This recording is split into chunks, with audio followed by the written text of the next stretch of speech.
Яг одоогийн байдлаар засгийн газрын 4 вебсайт болон нэг сургалтын вебсайт халдлагад өртсөн байгаа боловч бид нар яг одоогоор бол ямар ч арга хэмжээ аваагүй байна.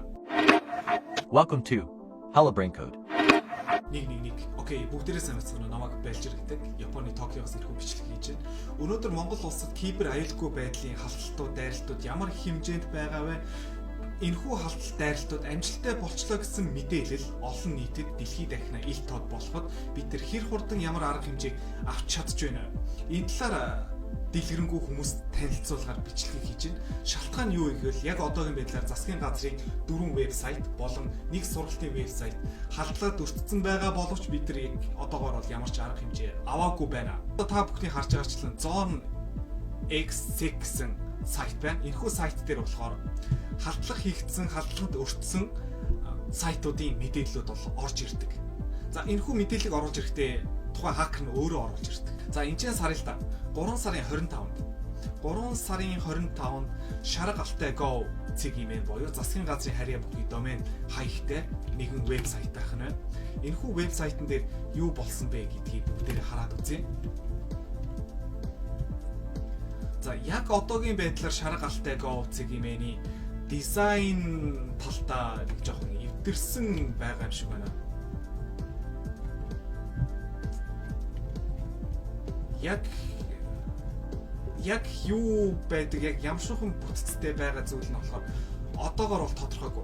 Тэгэхээр энэ 3 сарын 25-нд хийгдсэн халдлага гэхээр 3 сарын 25-ны байдлаас өмнөх байдлаар бүгдээрээ buyback machine буюу өмнөх байдлаар сайтууд хэрхэн харагддаг байсан зүйлийг бүгдээрээ эргүүлэн датанаас шүүгээд үзье. За тэгэхэд 24 оны 9 сарын 24 оны 12 сарын 9-ний байдлаар энэхүү веб болохоор ингэж харагддаг байсан юм. Говь Алтай аймгийн Шарга сумын веб. За тэгээд тухайн вебсайтн дээр юу байдаг байсан бэ гэхээр за хамтарч ажилладаг байгууллагууд, бодлого, шилэн данс, холбоо барих, за тэгээд төрийн үйлчлэгээний бүхий л мэдээллүүд энэ сайт дээр харагддаг байсан. Боловч яг одоогийн байдлаар энэхүү сайтыг иймэрхүү байдалтай харагдчихаг. Гэхдээ энэс илүүтэй нэг зүйл нь тухайн хакер болохоор юу хийж үлдээсэн бэ гэхээр нэвтрхээс гадна өөрийнхөө текст файлыг болохоор оруулж ирж үлдээсэн байна. Hacked by Dima гэх. Үнэхээр одоо хэрнээ энэ текст файл байна уугүй гэдэг бид шалгаад харчаа. За энэ дээр нэг жижигхэн байдалтай харагдаж байгаа чинь товруулаад харах юм бол Hacked by Dima гэсэн файл нь болохоор артлаа одоо хэрнээ устгахгүй байгаа дээ. Тэгэхээр юу гэсэн үг вэ гэхээр за энэхүү халдлага амжилттай боллоо гэсэн мэдээлэл орж ирээд бүтэн сар өнгөрсөний дараа энэхүү засгийн газрын веб дээр ямар нэгэн өөрчлөлт буюу хариу арга хэмжээ реакц авагдаагүй, атгалаад энэ текст файлыг устгаагүй байна. Үргэлжлүүлээд Bugandt.gov.cg гэж бас сайт бай тийм ээ. За энэхүү вебсайт дээр юу байдгийг бүгдээрээ ороод харъя л. Уншиж. Окей. Өмнөх вебийг бодвол за арай дизайн талаас болохоор эвтрээгүй, за бүх зүйл нь болохоор харагдах ёстой байдлаар харагдаж байгаа болов уу гэж бодож байна. За доош нь үргэлжлүүлээд явах юм бол ямар ч гэсэн энэ хэсгээр болохоор зургнууд харагдах хэрэгтэй байтал зургнууд зарим тохиолдолд рендерлэгдээгүй юм уу татагтаагүй байх шиг байна.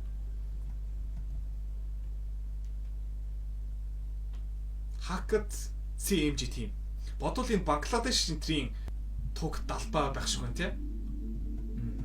За үргэлжлүүлээ доош явсан. Дахиад Hacked by гэдэг нэг Бангладешийн туг далбаатай логонууд нь одоо хэрнээ байгаад байгаа юм байна. Нэмээд за хакер нь үүнээс цаашаага юу хийсэн бэ гэхээр одоо тэгтээ хартаа ер нь бол энэ дээр болохоор хакерын оруулж ирсэн мэдээлэлээр нь болохоор зүгээр л текст файл би оруулж ирсэн гэж уул нь бичсэн байгаа юм. Гэхдээ түүнээс цаашаага бусад хакерууд одоо нэмж орж ирээд дахиж нэг иймэрхүү мэдээлэл оруулаад ирээд тавьсан байхыг бас үгүйсэхгүй. Яагаад гэвэл энэ болохоор одоо Hacked CMG team гэж байгаа байхгүй юу? Яг үндэ одоо энэ анхныхаа мэдээллийг оруулж ирсэн хакер нь болохоор өөрөө Dima hacker гэсэн хакер оруулж ирсэн байхад тэрэн дээр нэмэгдээд дахиад шал өөр хакерын буюу шал өөр газраас дахиад ийм өөр зүйл нэмээд оруулаад ирсэн. Яагаад вэ гэхээр 3 сарын 25-нд мэдээлэл ороод ирэхэд бид нар ямар нэг байдлаар энэ дээр хариу арга хэмжээ авахгүй байхад энэ окей орон зай сул юм бэ. Энийг болохоор хинч тоодохгүй юм байна, хинч менеж хийдэггүй юм байна гэсэн байдлаараа дахиад өөр газрууд ингээд өөр стим нэг хакерцсан гэдэг мэдээллүүдийг нэмээд оруулаад ирээд байхыг бол үгүйсэхгүй. Гэхдээ нэг өмнөх хакерын мэдээлэл байна уу гэдгийг шалгаад харъя л да. Hacked by Dimas hacker гэсэн зүйл нь болохоор одоо хэрнээ байна. Тэгээ яагаад би энийг болохоор цэжиглэж байгаа зүйл нь Бангладешийн туг далбайтай байгаад байгаа нэ Димагийнх биш байгаа бэ гэхээр Дима болохоор ихвчлэн Индонез гэхээс илүү Сингапурын вебүүдийг болохоор хакерддаг. За тэгээ Дима ганцаараа ажилдаггүй. Ихэнх тохиолдолд болохоор өөрийнхөө багтайгаа ажиллаж орж ирдэг. Гэхдээ болохоор Монголын веб дээр бол ганцаараа ажиллаад орж ирээд ганцаараа өөрийнхөө логог үлдээгээд гараа авцсан. Тэгсэн чинь үргэлжлүүлээд нэмээд шал өөр байгууллагууд, шал өөр бас нэг хакерын багууд өөр өөрсдийнхөө логонуудыг нэмээд оруулсан байна. Тэгээд энэ зүйл магадгүй одоо 4 сарын 30-нд бичлэгийг хийж байна. Магадгүй цаг хугацаа өнгөрөх тусам олон одоо хакерын байгууллагууд одоо өөрсдийнхөө логог үлдээх, өөрсдийнхөө тестүүдийг хийх бүрэн боломж байгаа гэдэг одоо орон зай энэ зүйл дээр байна гэдэг зүйлийг болохоор энэ өөрөө ингээд харуулад байна. Нэг. За үргэлжлүүлээд Түнхэлсээ Go гэсэн бас сайт байт юм байна. Энэхүү сайт руу ороод үзье л да.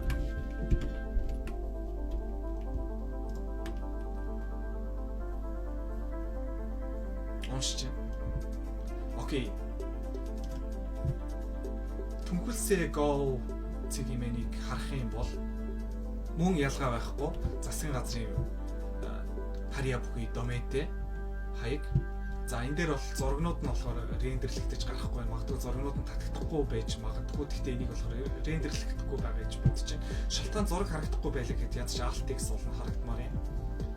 За энэ вебийн хувьд одоогоор бол асуудалтай зүйл болохоор наад талаас харагдахгүй байна. Гэхдээ хакерын өөрийнх нь оруулсан текст файл одоо хэрнээ байна уу гэдгийг бүгдээрээ шалгаад үзье л да.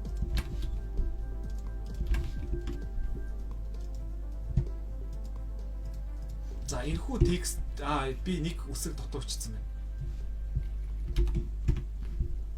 Тэгэхээр одоо ернээ түнхлийн вебсайт дээр Hacker by Dimas hacker гэсэн мэдээлэл байгаа буюу энэ зүйлийг хинч одоо апдейт хийгээгүй, хинч одоо реакц аваагүй, өөрчлөөгүй, шинжилгээгүй хамгаалтыг сайжруулъя гэж арга хэмжээ аваагүй байна гэдэг зүйлийг болохоор энэ лого өөрөө илэрхийлж байна.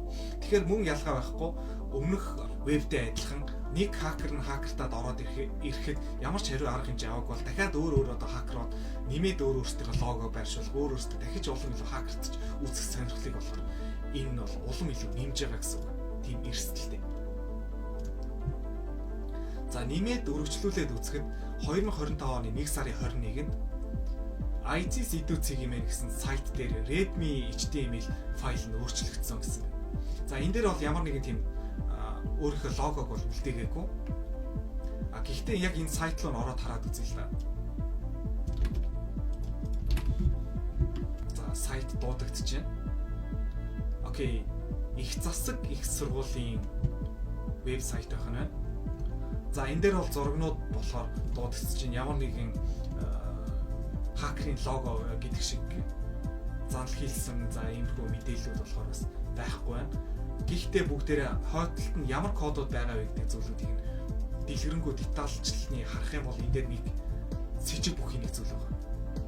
Энэ зүйл нь юу вэ гэхээр Marquee style гэдэг нэг стайл нэмэгдээд ороод ирсэн байна. Тэрхүү Marquee style-ийн нэг сонин зүйл нь өргөн нь одоо tick pixel буюу энэ стайл загвар ороод ирсэн хэрэг энэ зүйл tick pixelтэй гэхээр хүний нүдэнд харагдахгүй гэсэн. Тэгээ хүний нүдэнд харагдахгүй яг юу байгаа вэ гэдэг зүйлийг артлаас нь детальчлалын дэлгэрүүлээд харах юм бол маш олон junk вебүүдийн линкийг болоо энэ дээр оруулаад ирсэн. За Telegram гэж юм, X гэж юм яг юу гэдгийг мэддэхгүй маш олон ингээд spam вебсайтуудын линк энэ оюу хэр орчим байгаа 120 100 гаруй байж магадгүй хаа.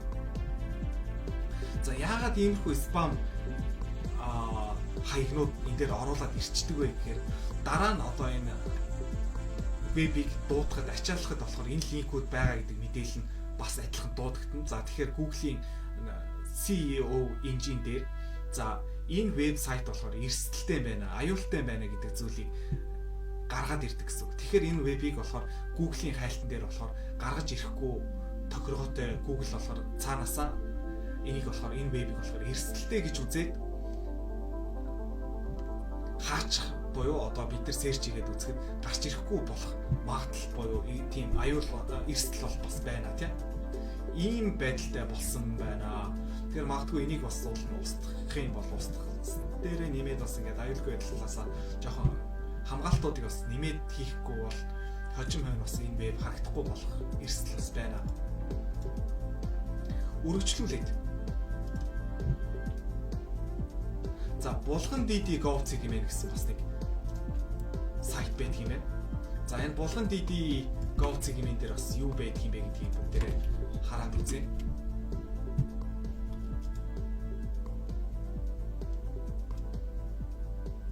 Тэгэхээр одоо яг та бүхний харж байгаа шиг яг энэхүү сайт дээр болохоор бетийг сурталчилсан байна. 2024 оны Индонезийн бетийг нэг сурталчилсан юм уу? Энэ баг нэг тийм бет маягаар явдаг нэг тоглоомын аппликейшн байж магадгүй юм байна.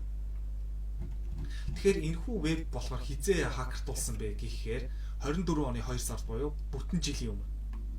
Тэгэхээр бүтэн жил баг энэ хിവэрэ байсан гэсэн үг. За тэгэхээр бүгдээрээ нэг time machine буюу өмнө одоо энэ вебсайтад хакертуулахаас өмнө ямар байдалтай харагддаг байсныг бүгдээрээ buy back machine гэсэн сайтаар ороод хараад үзье л да.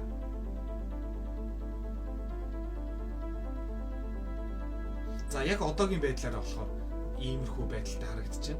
Тэгэхээр өнгөрсөн хугацааных буюу 2023 оных нь датанаас харах юм бол Дорнод аймгийн Булган сумын веб байжээ. За энэ хүү веб дээр мөн ялгаа байхгүй шилэн данс болон тендер засгийн газрын одоо мэдээлэл бүхий материалууд бүгдээрээ нийтлэгддэг байсан байх нь. Гисээр хэрнээ энэ хүү зүйл тэгэхээр 24 оноос өдийг хүртэл ерөөсөө юм өөрчлөлт апдейт хийдэггүй байгаад байна гэдэг биднэрт бас юм засгийн газрын одоо вебүүд хэрэг хэмжээний одоо maintenance буюу засвар үйлчлэгнүүд бас хийгддэг вэ гэдэг зүйлийг болохоор веб орчинд за онлайн байдалд ил тод харуулж байна. Тэгээд нэг зүйл байна. Яагаад энэ вебүүдийг одоогийн халдлаанд өртсөн байгаа вебүүдийг анхнаасаа бас хийхэд тодорхой хэмжээний төссөн мөнгө зарцуулаад энэ вебүүдийг бас хийсэн байгаа байлгүй дээ нэг. Тэгээд одоо хэрнээ явхад жил болгон энэхүү вебүүдийн болон вебсайтуудын домен болон одоо серверийн хураамжуудыг төлжил байгаа байлгүй дээ. Тэгэхэд яагаад одоо ингэж ашиглахгүй за ингэж засвар үйлчлэгээ оруулахгүй байхад энийг ингэж доменийн төлбөр серверийн төлбөрүүдийг төлөөд энэ зүйл одоо ингэж онлайн орчинд байгаад байгаа юм бэ. Тэгэхэд ингээд хэрэглэгчдэд буюу ард иргэдэд хүрэх ёстой мэдээллүүд явна. Зүгээр л одоо энэ slot bait-ийн мэдээлэл хүргэх гээд бид нар одоо домен болон хостингийн серверийн төлбөрүүдийг төлөөд байна шүү дээ. Тэгэхээр ийм зүйлдээ бид нар одоо ингээд анхаарахгүй бол яг энэ дээр байгаа мэдээллүүдийн дагуу улам илүү халдалтууд орж ирнэ. Бид нар өөрсдөө ямар нэгэн байдлаар хамгаалтын арга хэмжээ авдаггүй энийг сайжруулдаг үйл ажиллагаа хийдэггүй гэдэг зүйлүүдийг харуулах тусам улам илүү бидэрт дайралтуудын тоо улам илүү нэмэгдэнэ. Ийм том бидэрт эрсдэл байна. Тэгээд энэхүү мэдээллийг энэхүү одоо бичлэгийг Говь Алтай аймгийн удирдлага, Сэлэнг аймгийн удирдлага за тэгээд саяхч нь болохоор тийм Дорнод аймгийн удирдлага бол харилцаа холбоо зохицол хороонд бас хүргээд өгөөсэй гэж бас хүсэж байна. Бас ингээд бүгдээрээ нэг иймэрхүү зүйлүүд дээр бас ингээд анхаардаг байх юм бол бид нар олон улсад бас хариу арга хэмжээ бас хурдан шуурхай үзүүлдэг шүү гэдэг байдлаар өөрсдийнхөө аюулгүй байдлыг бас хангах өөрчлөх бас боломж бололцоо бас байна. Яагаад одоо ингээд хакерууд ингээд өөрсдөө хакерцсан гэдэг зүйлээ ингээд оруулж ирж гинэ гэдэг. Нэгдүгээрт ингээд хакерууд өөрсдийнхөө энэ сайт дээр ранка өсгөх гэсэн бас нэг санаа байгаа. Хоёрдугаарт ил тод ингээд тавьчихж гинэ гэдэг. Бид нар өөрсдөө бас ингээд энэ талаас анхаарья гэдэг бидэрт бас дохио болтгоо. Тэгээд зөвхөн энэ сайтын хувьд одоо хэлэхэд яагаад зөвхөн засгийн газар болон сургалтын байгууллагуудын веб орж ирдэг вэ гэхээр энэ вебийн өөрийнх нь бодлого байдаг. Зөвхөн засгийн газар болон академик одоо сайтуудын халдлага хийсэн гэсэн иймэрхүү сайтууд дээр халдлага хийсэн гэдэг мэдээллийг бид нар хүлээж авна гэдэг. За үүнээс гадна маш олон ингэж халдлага хийсэн гэсэн мэдээллүүдийг бүртгэдэг сайтууд байдаг. Тиймэрхүү сайтууд дээр байгаа Монголын халдлаганд өртсөн вебүүдийн талаар мэдээллийг бас цааш та оруулаад явна гэж бодож байгаа. Тэгэхгүй бол бид нар ингээд энэ чигээр орхих юм бол өөрсдөө бид нар эрсдэл учруулж байна тийм. Хамгийн гол хохирогч нь энэхүү тийм вебүүд байгаа биш ээ. Хамгийн гол хохирогч бид нар өөрсдөө болох юм аа. Бидний дата мэдээллүүд алдагдах том эрсдэл аюул бас байна. Welcome to Hala Brain Code.